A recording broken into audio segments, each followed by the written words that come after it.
Also Frankenstein steht hinter allem. Hallo und herzlich willkommen zu Frankensteins Kaiju-Kunde. Bei uns kommt es auf die Größe an. Neben Godzilla gibt es einen zweiten, unangefochtenen Primus des Kaiju-Eiga.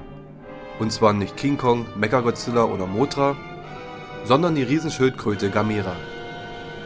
Das Kaiju kommt auf insgesamt 12 Filme und liegt daher deutlich hinter Godzilla. Doch dies schmälert auf gar keinen Fall den Einfluss, den Gamera auf den Kaiju-Eiga hat. Als 1965 der erste Gamera erschien, lehnte er sich noch stark an den ersten Godzilla und an The Beast von 1953 an. Dies aber nur in dem Grundgerüst der Geschichte. Man konnte schon erkennen, dass Gamera sehr viel mehr auf familienfreundliche Unterhaltung Wert legte.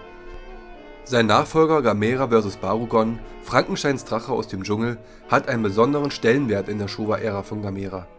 Denn dieser Film verzichtet komplett auf fröhliche Elemente und richtet sich auch nicht an Kinder. Die Geschichte an sich und die Umsetzung orientiert sich nämlich an erwachsene Zuschauer. Ich möchte zu diesem Film noch nicht viel erzählen, aber in meinen Augen ist er der beste Film der Gamera-Showa-Ära. Schade, dass man diesen Kurs nicht beibehalten hat.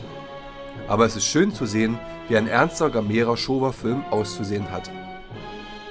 Im Nachfolger Gamera vs. Gyaos, Frankensteins Kampf der Ungeheuer, wird der populärste Gegner Gameras, nämlich Gyaos, eingeführt. Dieses Kaiju wird die Schildkröte noch in die Heisei-Ära und darüber hinaus begleiten. Mit diesem Film wird aber auch Gamera komplett als Kinderheld verankert.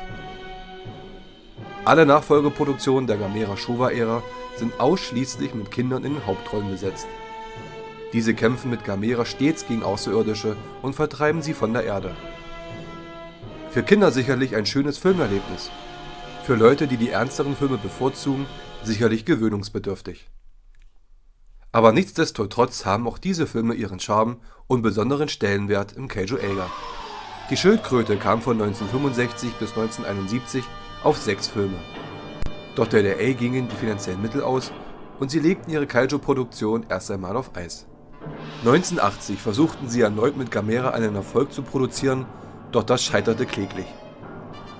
Es lag nicht an Gamera, sondern daran, dass der Film fast komplett aus Stock-Footage-Aufnahmen vergangener Gamera-Filme besteht. Es wurden nur vereinzelt kleine Szenen gedreht. Berühmt ist die Einstellung, in der Gamera ein Godzilla-Schild umschubst. Da Godzilla bereits seit 1975 eine Pause einlegte, wurde dieser kleine Seitenhieb vom damaligen Publikum wahrscheinlich nicht sonderlich beachtet. Der Kaiju-Eiga war 1980 somit am Ende. Godzilla war wie gesagt 1975 im Ruhestand und Gamera wurde mit diesem Streifen kein besonderer Gefallen getan. Doch 1984, zu Godzillas 30. Geburtstag, holte die Toho ihren Star wieder zurück und brachte ihn eindrucksvoll zurück ins Kino. Die Heisei-Ära Godzillas begann und setzte sich stark von den letzten Filmen der Showa-Ära ab. Die Filme waren nun wieder politischer und erwachsener und Godzilla wurde als Naturgewalt dargestellt, mit denen die Menschen leben mussten. Eine sehr schöne Entwicklung findet auch im Charakter Godzilla statt. Mit der telepathisch begabten Miki hat man nun auch als Zuschauer eine Bindung zu Godzilla, die vorher nur mit Kindern auf infantile Art und Weise zustande kam. Hier wirkt dies seriös und erwachsen.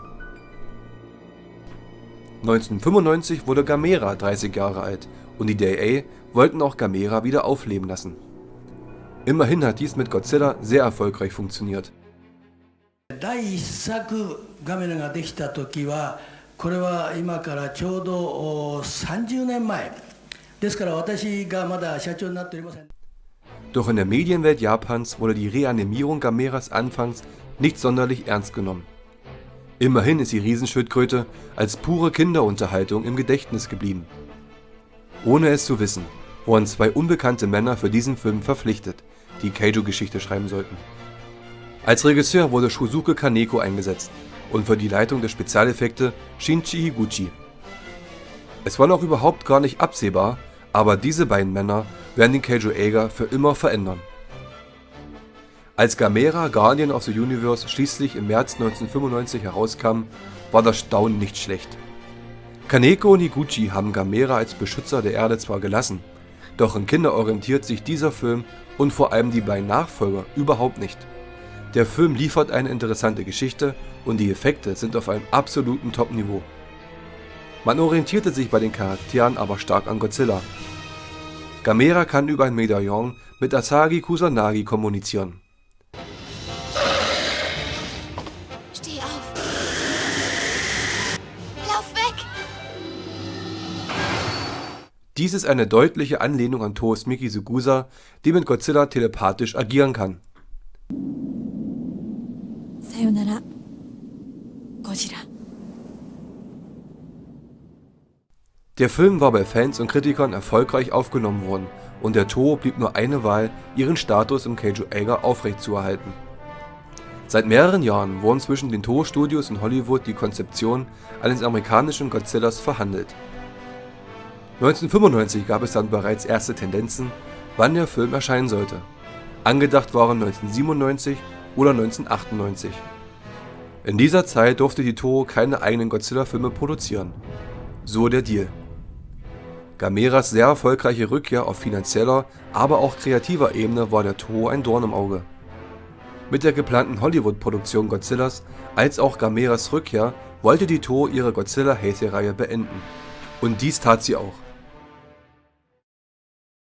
Godzilla Sis. Godzilla Tai Destroyer. Sie zogen alle Register und ließen in der 7. Heisei-Produktion Godzilla vs. Destroyer den König der Monster sterben. Dieser Film hat alles, was ein Godzilla-Film braucht und ist auch wirklich ein würdevoller Abschluss für den König der Monster gewesen. Hochemotional verabschiedet sich Godzilla von der großen Leinwand und seinen Fans. DDA war somit 1996 konkurrenzlos. Toho produzierte zwar eine Mothra-Trilogie, doch diese reichte nicht an die folgenden Gamera-Filme heran. 1996 erschien Gamera vs. Legion und 1999 Gamera 3. Man kann ohne Zweifel behaupten, dass die Gamera-Trilogie der Gipfel des klassischen Kaiju-Eiga ist. Die Trilogie kombiniert in einem unglaublichen fantastischen Maß hervorragend den Mix zwischen Suit-Motion und CGI. Alleine schon die Kostüme und Modellbauten von Shinichi Higuchi und seinem Team sind wahnsinnig gut. Obendrauf kommen dann die großartigen CGI-Shots. Die Trilogie baut auch diesen Anspruch an sich selbst Stück für Stück auf. Gamera Guardian of the Universe war noch relativ klassisch gehalten, aber trotzdem schön umgesetzt. Gamera vs. Legion probierte schon vieles Neues aus und Gamera 3 letztlich kombinierte alle beiden tricktechnischen Verfahren sehr erfolgreich. Kaneko hatte die Geschichte auserzählt, aber hielt sich einen Cliffhanger am Ende von Gamera 3 noch offen. Die DDA Studios hatten wieder finanziell zu kämpfen und wurden von Kadokawa Pictures aufgekauft. Gamera 3, so kann man durchaus sagen, war die letzte große Produktion des klassischen Kaiju-Eiga, was die Kombination zwischen Suit-Motion und CGI angeht. Hollywoods Godzilla-Variante erschien 1998 und ging bei Fans und Kritikern unter. Toho wollte eigentlich keinen eigenen Godzilla mehr drehen, weil sie auch dachten, die Amerikaner würden erfolgreich, so wie geplant, nun ihre Version vom König der Monster drehen. Doch aus alledem wurde nichts.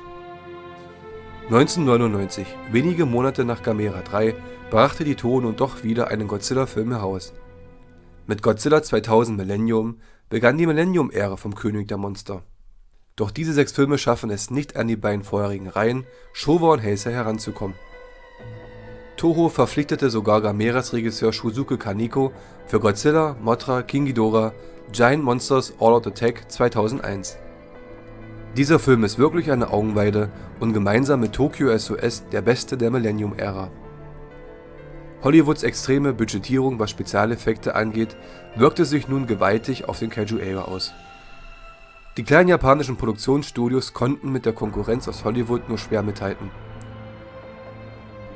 Das Kaiju-Eiga-Genre konnte aus vielen Gründen nicht mehr die Zuschauerzahlen von einst in die Kinos locken. 2004, zu Godzillas 50. Geburtstag, endete die Millennium-Ära. 2006 kam noch einmal die Riesenschildkröte zurück ins Kino. Ich glaube, ich werde dich Toto nennen. Meine Mama hat mich immer so genannt. Angelehnt an die klassische Showa-Ära, aber weitaus besser umgesetzt als damals, macht der Film wirklich Spaß.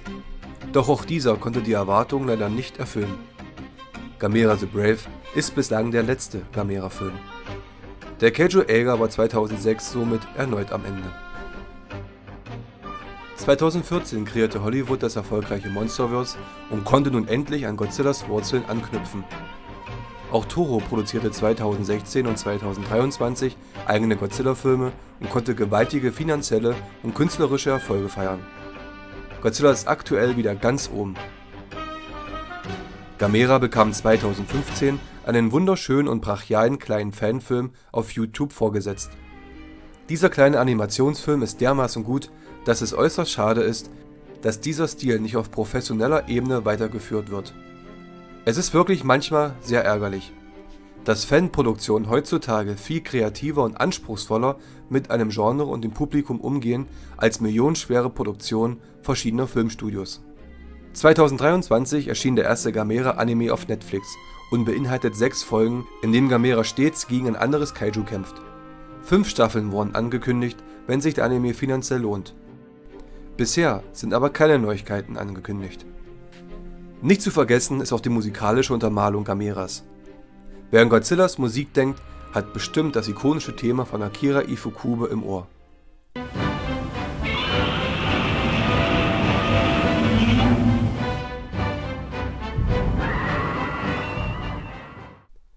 Bei Gamera ist dies ähnlich, aber anstatt eines brachialen Marsches bekam er von Akira Komachi und Hidemasa Nagata direkt ein kleines Liedchen.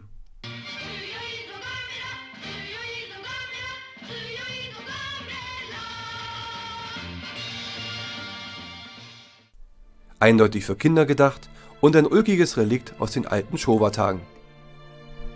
Zum Schluss noch eine Bemerkung am Rande. Wahrscheinlich ist die Riesenschildkröte das einzige Kaiju, welches seiner gesamten Karriere am meisten einstecken musste. Er wurde unglaublich viel verprügelt, aufgeschlitzt, durchbohrt und in die Mangel genommen wie kaum ein anderes Kaiju. Gamera ist ein sehr interessantes und vielseitiges Kaiju. Mit weit weniger Filmpräsenz als Godzilla hatte er trotzdem einen gewaltigen Einfluss auf den Kaiju Eiga.